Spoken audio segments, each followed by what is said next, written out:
आज से ठीक एक साल पहले यानी 17 मई 2022 को देश की सबसे बड़ी बीमा कंपनी यानी एलआईसी ने अपना आईपीओ पेश किया था। इसे भारत के इतिहास का सबसे बड़ा आईपीओ कहा गया, लेकिन जब यह आईपीओ बाजार में सूचीबद्ध हुआ तो फुस साबित हुआ। मतलब ये कि जिस भाव पर देश के करोड़ों छोटे और बड़े निवेशकों ने एलआईसी के शेयरों में पैसा लगाया था, मुनाफा तो छोड़ दीजिए, उनकी खरीद भी नहीं निकल पाई। इसके चलते कुछ निवेशक नुकसान पर अपनी हिस्सेदारी बेचकर निकल गए, लेकिन कुछ निवेशकों ने बेहतर भाव की आस में अपना निवेश बनाए रखा।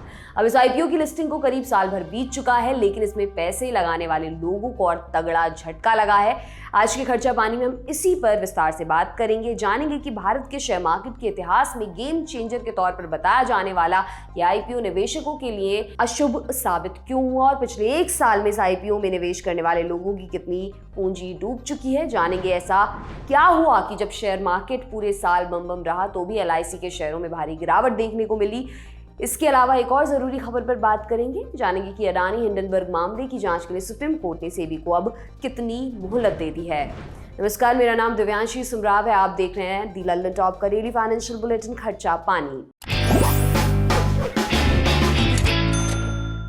देश की सबसे बड़ी बीमा कंपनी भारतीय जीवन बीमा निगम यानी एलआईसी के शेयरों की लिस्टिंग को एक साल पूरा हो चुका है। पिछले साल जब एलआईसी का आईपीओ लॉन्च हुआ तो इसमें रिटेल इन्वेस्टर्स ने बढ़ चढ़कर हिस्सा लिया था, लेकिन पिछले एक साल में एलआईसी के शेयरों में पैसा लगाने वाले निवेशकों को तगड़ा नुकसान उठाना पड़ा है। जब ये आईपीओ बाजार में आया तो कंपनी ने अपने शेयरों का इश्यू प्राइस 949 रुपए रखा था, लेकिन इसकी लिस्टिंग 9% गिरावट के साथ 867 रुपए 20 पैसे पर हुई थी। इश्यू प्राइस वह कीमत होती है जिस भाव पर शेयर को बेचा जाता है। अब एक साल बाद भी इसमें पैसे लगाने वाले लोगों को तगड़ा झटका लगा है। इश्यू प्राइस की तुलना में कंपनी के शेयरों की कीमत एक साल में और भी घट गई है, क्योंकि एलआईसी का शेयर अपने इश्यू प्राइस से करीब 40% नीचे लुढ़क चुका है, जबकि पिछले एक साल में सेंसेक्स में करीब 14% का उछाल आया है। आज 17 मई 2023 को कंपनी के शेयर दोपहर में 569 रुपए के भाव पर कारोबार कर रहे थे।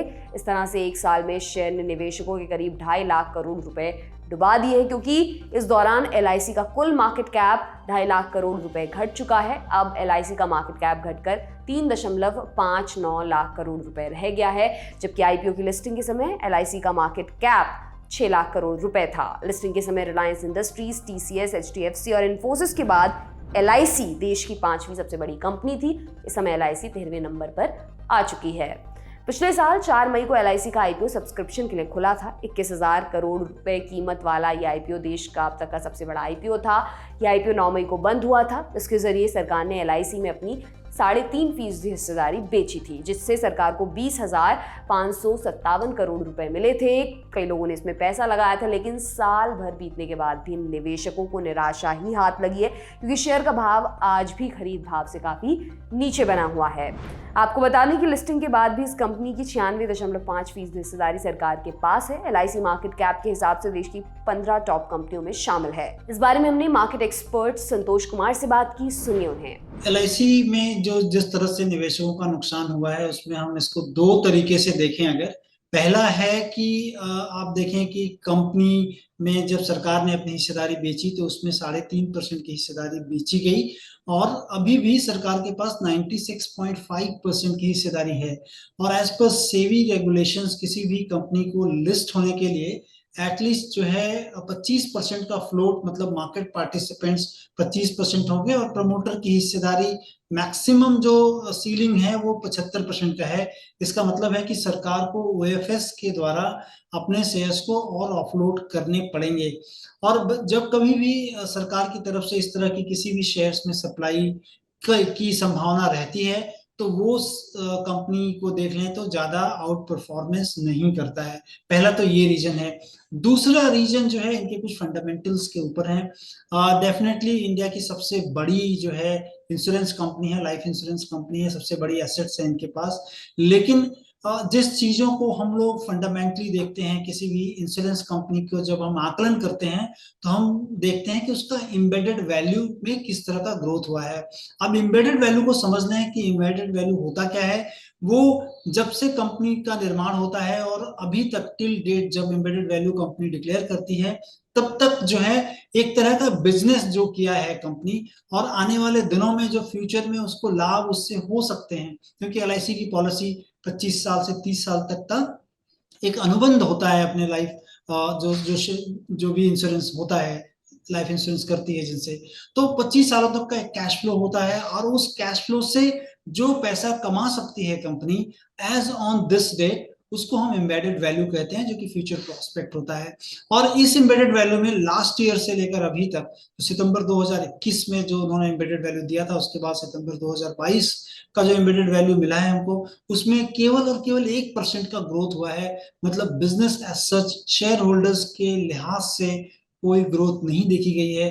पूरे अगर देख लें इंडस्ट्री में तो 15-20% का ग्रोथ दिखता है अमूमन, तो इस कंपनी में ये ग्रोथ नहीं हुए हैं। अब समझ लेते हैं कि एलआईसी के शेयरों में दम क्यों नहीं दिख पा रहा है। दरअसल पिछले एक साल में म्यूचुअल फंड्स और एफआईआई ने इसमें अपनी हिस्सेदारी कम की है। मार्च के शेयर होल्डिंग पैटर्न के मुताबिक एलआईसी में म्यूचुअल फंड्स की हिस्सेदारी 0.63% रह गई है, जो दिसंबर में 0.66% थी। इसी तरह एफआईआई की हिस्सेदारी भी 0.17% से घटकर 0.08% रह गई है। लेकिन इस दौरान रिटेल इन्वेस्टर्स की हिस्सेदारी 1.92% से बढ़कर 2.04% हो गई है। इसकी वजह यह है कि शेयर की कीमत में गिरावट से रिटेल निवेशकों ने इसमें पैसा लगाया है। हालांकि इस दौरान एलआईसी के कुल रिटेल निवेशकों की संख्या में जोरदार गिरावट आई, क्योंकि जब एलआईसी का आईपीओ शेयर मार्केट में लिस्ट हुआ था उस समय रिटेल निवेशकों की संख्या 39,89,000 थी, लेकिन मार्च तिमाही में संख्या घटकर करीब 33 लाख रह गई है। इस तरह से देखें तो बीते एक साल में 6,87,000 निवेशकों ने एलआईसी के शेयर्स का साथ छोड़ दिया है।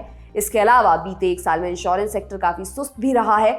इस अवधि में सिर्फ एलआईसी ही नहीं बल्कि कई बीमा कंपनियों ने अच्छा प्रदर्शन नहीं किया। वहीं एलआईसी के शेयरों ने पहले दिन से निवेशकों को निराश किया है। इसके अलावा इस साल के बजट में 5 लाख रुपए से ज्यादा सालाना प्रीमियम वाली जीवन बीमा पॉलिसी पर टैक्स छूट खत्म किए जाने से भी बीमा सेक्टर पर इसका असर दिख रहा है। इस बारे में भी हमने एक्सपर्ट की राय जानी, सुनिए उन्हें। लिस्टिंग के बाद आपको ज्यादा उद्यमशील होना पड़ता है, क्योंकि इन्वेस्टर्स हर क्वार्टर आपके रिजल्ट को देखते हैं, और अगर आप उनकी उम्मीदों पर खरा नहीं उतरते हैं तो आपको मार्केट कहीं ना कहीं एक तरह से दंड देता है या पेनलाइज करता है आपके प्राइस परफॉर्मेंस पे, जिसका एक बड़ा इफेक्ट पड़ जाता है।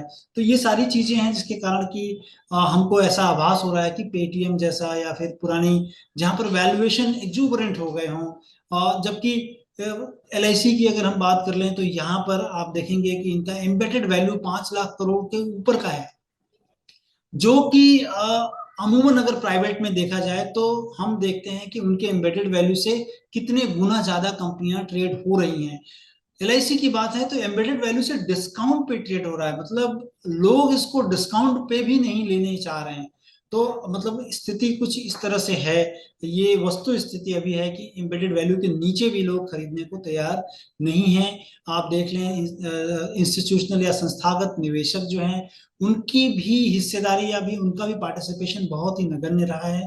तो ये तमाम रीजन है जो कि बिजनेस शायद एज होल नहीं ठीक कर पा रहा है। और दूसरी चीज जो कि इस बजट में सरकार ने एक कह लें कि एक तरह से लोगों का प्रोत्साहन जो इंश्योरेंस इन्वेस्टमेंट था उसमें उन्होंने उससे हटाया है, क्योंकि जो डायरेक्ट रिजीम है या डिफॉल्ट रिजीम में आपको उस चीज का बेनिफिट कि आप निवेश करें एलआईसी के किसी भी प्रोडक्ट में तो आपको मिलेगा, उससे हटा दिया गया है। और जो बड़ा एक मुश्त निवेशक जो एचएनआई निवेशक थे वो भी जो पैसा डालते थे उसमें जो उनको लाभ मिलता था टैक्स का वो भी हटा दिया गया है। तो ये तमाम रीजंस हैं जिसके कारण कि शॉर्ट टर्म आउटलुक पूरे इंडस्ट्री का थोड़ा डिम हो गया है। ये तो हो गई एलआईसी की बात। अब एक और जरूरी खबर की चर्चा कर लेते हैं। सुप्रीम कोर्ट ने अडानी ग्रुप के खिलाफ अमेरिकी रिसर्च फर्म हिंडनबर्ग द्वारा लगाए गए आरोपों की जांच के लिए मार्केट रेगुलेटर सेबी को और 3 महीने का समय दे दिया है। बुधवार को इस मामले की सुनवाई के दौरान मुख्य न्यायाधीश justice DY Chandrachud, justice PS Narasimha और जस्टिस जेबी पारदीवाला की बेंच ने